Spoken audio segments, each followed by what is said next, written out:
Kolhapur district badminton असोसिएशनच्या वतीनं जिल्हास्तरीय बॅडमिंटन स्पर्धेचं आयोजन करण्यात आलं आहे. अंबाई डिफेन्स हॉलमध्ये या स्पर्धेला आजपासून सुरुवात झाली. असोसिएशनचे अध्यक्ष सतीश घाटगे यांच्या हस्ते आज सकाळी या स्पर्धेचं उद्घाटन करण्यात आलं. यावेळी असोसिएशनचे उपाध्यक्ष विनोद भोसले यांच्यासह चंद्रशेखर सोवनी, तन्मय करमरकर आदी पदाधिकारी उपस्थित होते.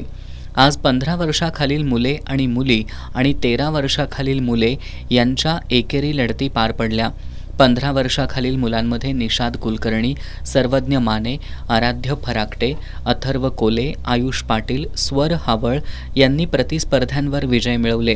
15 वर्षाखालील मुलींमध्ये श्रद्धा म्हाळुंगेकर, जुई तोडकर, वेदांती आंबी, सिद्धी पवार यांनी प्रतिस्पर्ध्यांवर विजय मिळवले.